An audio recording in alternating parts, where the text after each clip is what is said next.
Hello friends, welcome to my channel study with Akku.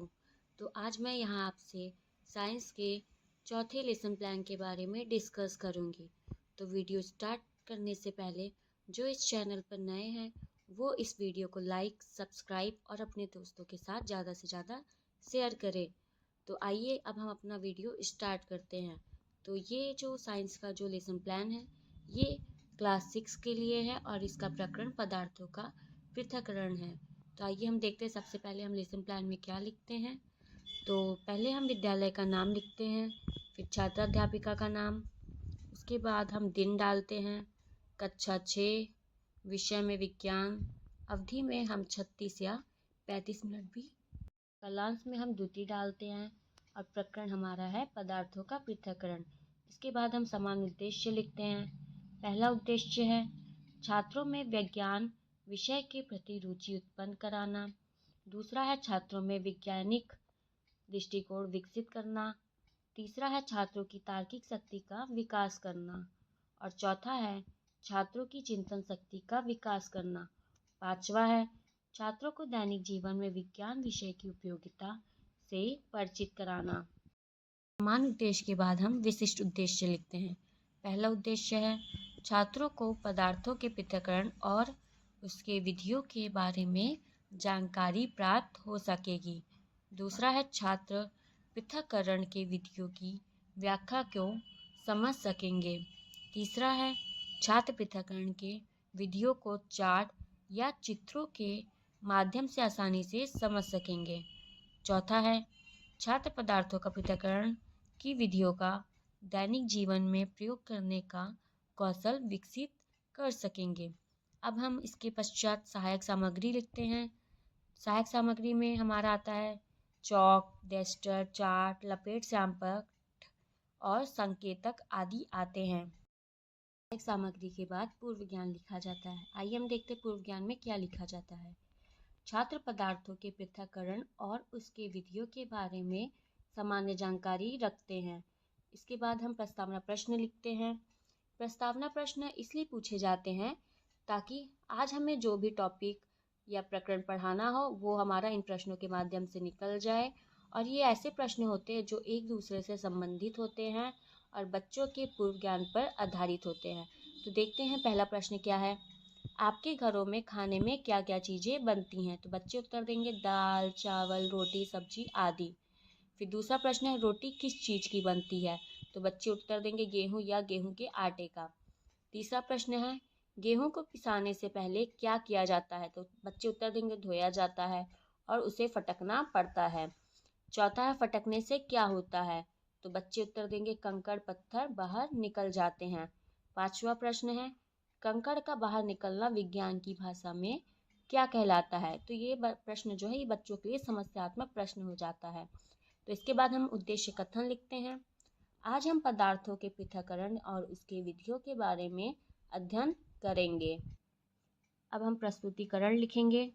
तो इसमें पहला शिक्षण बिंदु है पृथक्करण। तो इसमें छात्र अध्यापिका अपना कथन कहेंगे पृथक्करण के बारे में। विभिन्न पदार्थों के मिश्रण में से प्रत्येक पदार्थ को अलग करने की प्रक्रिया पृथक्करण कहलाती है। जैसे चना और मटर के मिश्रण से चना और मटर को अलग करना एवं पानी और बालू के मिश्रण से पानी और बालू को अलग करना आदि। तो इससे संबंधित हम बोधात्मक प्रश्न देखते हैं। पहला है दो या दो से अधिक मिश्रित पदार्थों को अलग करने की प्रक्रिया को क्या कहते हैं? तो बच्चे उत्तर देंगे पृथक्करण। दूसरा प्रश्न है पृथक्करण के उदाहरण बताइए। तो बच्चे उत्तर देंगे चना और मटर के मिश्रण को अलग करना आदि। हमारा अगला शिक्षण बिंदु है पृथक्करण की विधियाँ। तो पृथक्करण की निम्नलिखित विधियाँ होती हैं। उसमें पहला आता है ठोस पदार्थों को ठोस से पृथक करना। आइए हम इसमें भी बहुत सारे विधियाँ होती है उसको देखते हैं। पहला है फटकना, इसमें फटक कर अलग करना होता है। दूसरा है बीनना विधि या फिर बीन कर। तो इसमें हम चावल या दाल से कंकड़ बीन कर निकालते हैं इस विधि में।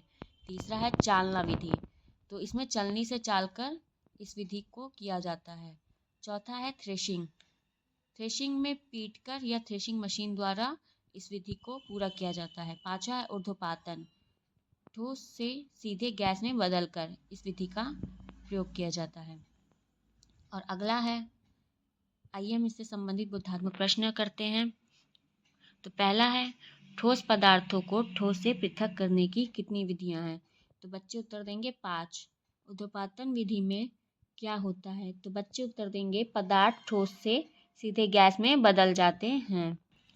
अगला हम देखेंगे, अघुलनशील ठोसों को द्रव से पृथक करना। इसमें भी कई विधियां होती हैं, जैसे पहला है तलछट्टीकरण, इसमें बालू का पृथक्करण किया जाता है। दूसरा है निथारना, इसमें पानी का पृथक्करण किया जाता है। और तीसरा है छानना, इसमें छान कर पृथक्करण किया जाता है। चौथा अपकेंद्रण, इसमें दूध से मक्खन निकालने के द्वारा हम इस विधि को प्रयोग कर सकते हैं। और इसके बाद हम घुलनशील ठोसों को द्रव से पृथक करना देखेंगे। इसमें भी कई विधियां आती हैं, जैसे वाष्पन। तो वाष्पन में द्रव्य का वाष्प में परिवर्तन। दूसरा आसवन, वाष्प का द्रव में परिवर्तन। तीसरा है क्रिस्टलीकरण, द्रव्य से ठोस बनाकर इसका पृथक्करण किया जाता है। और इस समय छात्र जो क्रिया करेंगे वो है, छात्र ध्यानपूर्वक छात्र अध्यापिका की बातों को सुनेंगे। तो आइए हम इससे संबंधित श्यामपट्ट कार्य देखते हैं।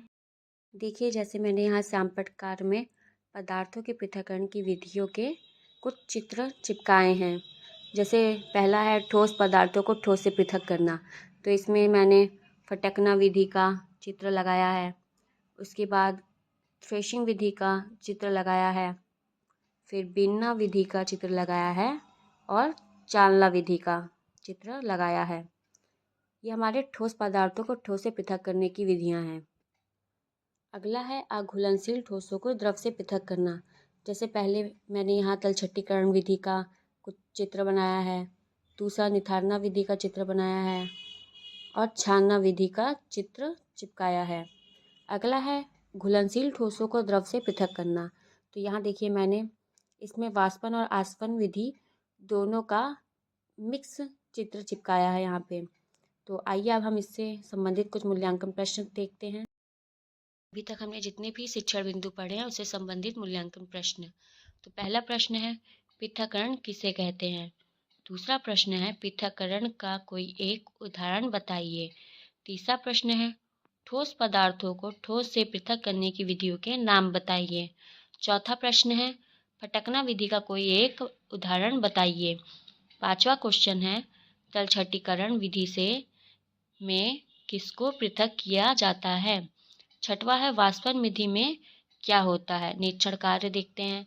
बच्चे जब श्यामपट्ट कार्य कर रहे होंगे तब छात्र अध्यापिका उनके कार्यों का निरीक्षण करेगी। हम गृह कार्य देखते हैं क्या है। तो पहला प्रश्न हम बच्चों को देते हैं, तलछट्टीकरण और निथारना विधि को पढ़कर आइए। इसमें हम गृह कार्य में 1, 2, 3 अपनी इच्छा अनुसार बच्चों को कार्य दे सकते हैं। तो हमने यहाँ पे एक ही कार्य दिया है बच्चों की सुविधा के लिए। तो आप लोग को ये वीडियो कैसा लगा ये आप कमेंट में ज़रूर बताइएगा और इस वीडियो को लाइक, सब्सक्राइब और शेयर अवश्य करिएगा।